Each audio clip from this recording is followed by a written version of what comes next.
been doing music and stuff. I know what kind of music are you in? Like what kind of genre are you doing? Um, a depressing folk pop. Okay. Robert and I write together and perform together. We do a lot of duo or co-vocals. Cheers. That's the name of our band. These These fun fine moments. moments. I saw some of the stuff on There you go. YouTube there. Anyway, yeah, depressing, honest blend of folk pop and depression. It's, I don't know. I play the electric guitar with an old amp, a lot of tremolo. I do colors, so it's just not two acoustic guitars. Play a little harmonica sometimes, but it's we play as a duo now. Since the pandemic, we had a lot of bookings and stuff, travel around, do house concerts and things like that. But having a band is just not economically feasible anymore. It's more just like a hobby or like just a thing to do for fun, I guess, right? You can't. It's not Yeah, like it's hard to be profitable, but I mean, I it did is. check out some of the stuff and I liked it. So that's what I was just wondering, you know. But it's good to see that you're still doing it though. That's the main thing. Okay. We just got our agent just is going to be booking us a spring summer little Midwest tour, so that'll be good. Are you in San Antonio or what part of We're in Texas? Austin, Austin. Okay. South Austin. Got on my shirt here. Okay, I see, I see. So how did you and Chris initially meet? We met at I mean from the band. We both answered an ad, and so we met as I don't really remember if we were there at the same time trying to get the job or if they did us one at a time. I have no idea. Hmm. Uh, so all I know is that they didn't want me right off because I was kind of a country singer dressed in pigtails and overalls. So they didn't think I would be a good fit because I was more of a Stevie Nicks, Bonnie Raitt, Emmylou Harris kind of. So he made me learn a couple of tough songs, "Promises in the Dark" and "Barracuda," and Chris probably played on those, and then I passed that audition. So I spoke with Frank and Annette probably a couple days back. I went to their music store because they actually live like right down the road from me. I never knew it. I think we already kind of covered this a little bit, but how did Nightfox initially get started?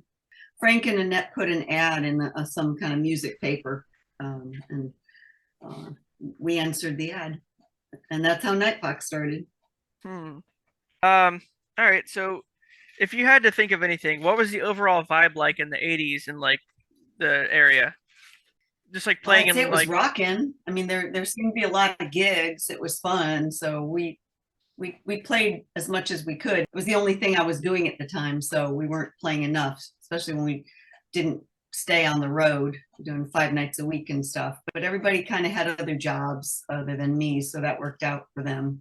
But ultimately, that's why I had to leave the band, as I needed more gigs. But I was trying to just do music only. hmm. But the vibe was, it was rocking and crazy, and there was a lot of drugs, and it was, yeah, it was crazy. Tampa, yeah. Hmm. I know they were saying they played at the Spotted Stag a lot. There's like that one place in Tampa. They said you guys were there like almost every night or something like that. I have very little memory of I I those have days, I have honestly. some pictures I can send to you after this, but I went over to their music shop like I said, and they literally had like a whole photo album dedicated to just the band. I was so lucky because I reached out for them recently to see if they had any pictures because I Hmm. just put out a solo project during this last year. I been down in Florida 2 or 3 times to record with my friend George in Clearwater. Hmm. It's a studio. I used to play in a band with him, Castle. That was the band I played in after Nightfox, I think. Castle. Are they? Or is it online somewhere where I could check it out? I doubt it. I don't think we were that organized. We ended up Uh, being the backup band for the Kenny Rogers clone show. that's We pretty cool. It was cool. Yeah, we had there were like 5 musicians who had work done to look like Kenny Rogers, Linda Ronstadt, Jim Croce, Willie Nelson. Maybe it's only 4. Yeah, and we were the backup band. And when the Linda Ronstadt clone got too drunk or mad at the Kenny Rogers clone, I get to play Kim Carnes. and sing with Kenny. Do you think there was a genre in particular that influenced the music you guys played in Nightfox? Frank was a rocker. He probably still is. He likes he likes all that cover band music. I never was much into playing cover songs because I had original music I wrote, and um, I'm more singer songwriter stuff. But I at that time I could sing anything, and I was happy to do that if we could work in some of the other stuff. So it was rocking, high energy, people dancing. Yep, a lot of movement. It was a fun time. It really was. And Chris was just sitting back there, all happy, energetic, spot on. What would you say made Chris stand out from other drummers? Um, you could rely on him. A lot of drummers keep like putting their drums in the pawn shop or something, and then they can't gig or something. But he was very responsible, and he he learned the songs, and he didn't get all wasted and messy, and Yeah, I think he took a lot of pride in it. That's what I've been hearing is like he was always just about like the music and stuff. Like yeah, he didn't really have like an agenda or anything. He just wanted to play. he just wanted to play. He was just happy when he was playing, and he looked happy when he was playing. Some people, look so miserable when they're playing that they're like, "Why are you even doing this?" He looks just Like they're just going through the motions or something almost. Yeah. Do you have a certain memory that might stick out just from your years of playing with him? My memory is going to come from more of the vocal thing. Okay. I just remember hating to sing "Hit Me with Your Best Shot" because of that last note. Um, I wish I had a copy of that one. no, it was awful. um, no, I think the memory I'm going to save till that question at the end. Mhm. No problem. Okay. I got maybe two or three more. Is that cool? All right. So, do you think you might be open to a Nightfox reunion at some point? Sure, that'd be a blast. You know what's funny is like when I've been doing this project, I only started the project since maybe the beginning of November. I started kind of late for my end goal, which was Christmas time. Well, it's still November. You're doing all right. I think I've got a lot done in the past month, but I've just been like all over, But I'm learning a lot and I'm having a lot of fun doing it. So I guess that counts for something. I don't know how many other bands your dad has been in. So after Nightfox ended in I think 82. He went on to play with a band called Longshot with his friend Pat, which I'm sure you might have met in passing back then. He was a lot in the music scene. He played guitar. And then he was in a band called Assault, which was more like hair metal, like Van Halen kind of stuff. Yeah. Okay. He was with the one called The Blend for a while with his friend Nick, and they played a lot of like Tom Petty and like Dire Straits, like that kind of stuff. Love Tom Petty, huge Petty fan. It's on the YouTube. I'll give you the link and you can look at some of the stuff. Right. You know what sucks is a lot of the stuff is like live footage from bars, and I just, despite my best efforts, could not clean up the audio. A lot of it, like the bass, just drowns out the sound. That might have been how it sounded. And yeah, probably through like the PA and stuff, I guess. But it's all on there. So if you ever want to look at it, I got everything even like separated by band name. Sure, I'll cringe watch. Yes. Well, your stuff is actually, like I said, surprisingly like it's immaculate. Like the audio is good. I guess they recorded it in like Frank's living room or something. Okay. So if you could think of anything, what would you say his legacy is? That is a tough one. Is he still playing? Yes. Yeah. Not as often, but he's been doing like a every other weekend kind of thing.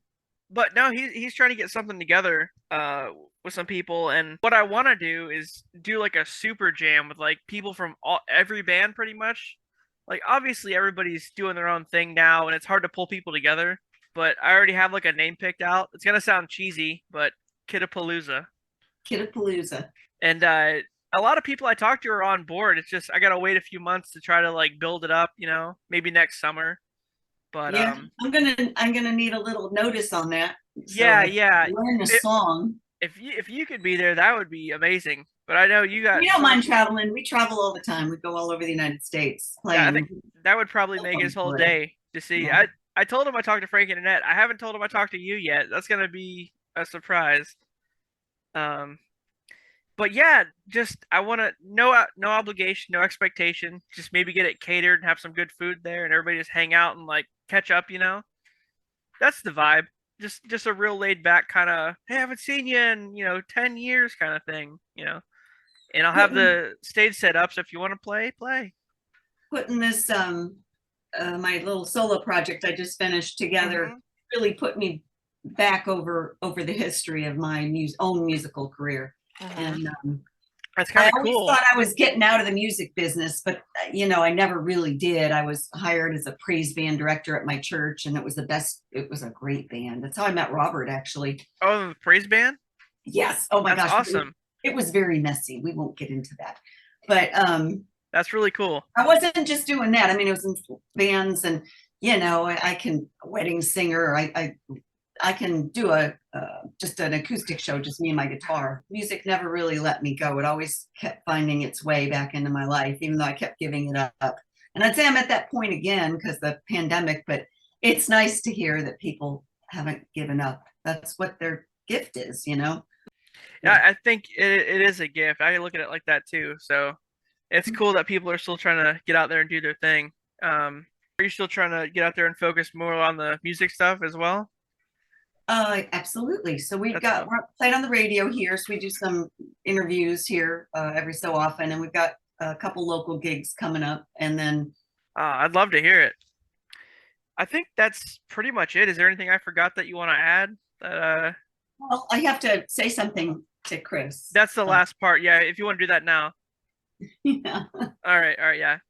All right. So, Chris, remember that band house? Remember that one time we were going to be a road band, but then we turned out to not be a road band. The band house really sucked, and they wouldn't put us in hotels, but we spent one night at this band house. So that is what I'd like to just put out there, that one night at the band house. I don't know if you remember or not. That's it.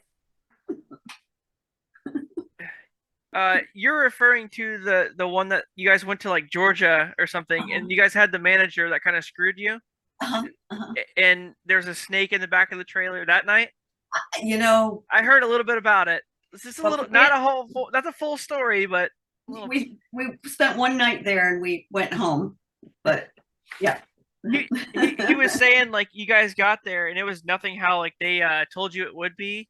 It was like a No. little like sketchy cabin or something, and the door wouldn't even lock, so you had to put a chair up against the door or something, and it was a Having been on the road with lots of different bands now, um, I know that usually it's not what it's cracked up to be, those band houses. Yeah. right. But when you're a female in a band, you got hotel rooms, usually get your own hotel room. That works out good. So, but yeah. Hopefully that's the only time you had to endure that. Hopefully it was better the other times. I was just going to say I have fond memories of that night in the Oh band. yeah. That was like living the dream that night. It was a little scary. I was even lucky to come across that audio of you guys because I thought I was only going to be hearing stories about it, but the fact that I have those 5 songs, I can actually hold on to them now. You What a know, blast. and not to really highlight Nightfox. I know you've done so many other projects, he has as well, but um, I just think that was like a special time. Maybe for both of you guys, even like it was just fond memories and stuff to look back on too. So It's a special time. That was my I think it was my well, I can't remember. I don't know. No, I probably was in some other bands before then. I was in many bands in Florida. I know you were saying that you were mainly doing like the Linda Ronstadt and the country thing prior, but I don't know. I think you had a knack for it, honestly. Like it was great. Like when you did what was that Quarter Flash song? Harden My Heart. That one, yes, that's a good one. And even Find Another Fool. You know what's I still remember all the words to all of those songs. so I may or may not have put that on a CD and listened to it when I drive around. But I was just kind of hyping myself up for doing this project, so I've been listening to all of his stuff, and even he was surprised because he's very intuitive, and he stumbled upon this YouTube channel that I made on his own accord, and I was trying to give it to him as a Christmas present, but Oh no. he doesn't know about this, like the interviews or like the documentary. He doesn't know that side of it yet, but he found the YouTube channel and it has all that stuff on it, and he was like, "Man, no, you did all this for me." I'm like, "Yeah." Like, I don't know. But it's just been fun to connect with everybody because, like I said, I don't think you and I have ever really talked unless I was like a little kid, but I don't even think then. No, because I don't think I've talked with maybe Chris once. I don't know. Right. I think when I came to Florida, he couldn't make it out. Oh, the one time it was like a few years back or something, Yeah, right? Yeah. yeah. Because we had a gig in the area, and Frank and Annette came. But Well, you know what? Next time you're here, whether it be for this thing I'm trying to put together, if you guys are just in town, let me know and I'll drag them to we'll it. do. We'll do. Yeah, It'd be cool just to at least get you guys together just to chat, you know. that would Um, be cool. it was he told me some cool stories. He's like, yeah, man. After the gig, it was like a regular thing. We'd all go out and eat, and then we whatever restaurant we went to, like all the kitchen staff was like, oh man, it's like 4 a.m. We're trying to get out of here, and there's like 20 people showing up. But that's just, I guess, the I way used to it wait was. tables. So used to work that shift at something. That was Yeah. how I would make extra money. Was service industry. Uh-huh. It served me well. No pun intended. All these years, really. Obviously, I'd like to do this kind of stuff full time. It's just, I think it's word of mouth and who you know. It's connections. It's more of like a freelance kind of hobby. I'm trying to monetize it, but it's hard to. My partner Robert has been trying to monetize. He has many skills. Recording. This is our home studio here. I like Video it. and stuff like that. He's done videos for other people, but everybody can do that themselves these days. You know what? That's the problem is nowadays everybody's getting to be so tech savvy because it's kind of necessary to be so Yeah, that well, like, because we had to Zoom. We had to Zoom a lot of shows during the lockdown, and oh, COVID and all that. Yeah. yeah, and COVID took us out of the game there. And so, yeah, anybody can do it. But the problem is not people. It's hard to monetize. People don't pay for music anymore. Really, they expect everything to be free. So when you Right. make a physical product, people don't even have players in their car anymore. And so they just want to download something for free. And yeah, you can do that, but that's not helping the musicians any. And it's very, very sad. So that's a big problem with music business these days. And the same thing would be with podcasts or, there's so much content out there. Monetizing. Got to be really lucky or like, right place at the right time. Right. Yeah. Oh, I agree. Well, YouTube also kind of hindered that because you can just find anything on YouTube now, you know? Or anything. Yeah. That's right.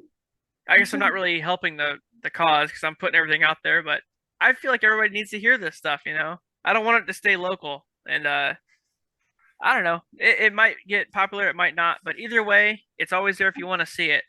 I thank you for making this your project, and you are your dad's legacy after all. And this is going to be out there forever, whatever you have out there. So that's really cool. Well, you have a good rest of the night, all right? Bye. Bye. Peace. Live long and prosper.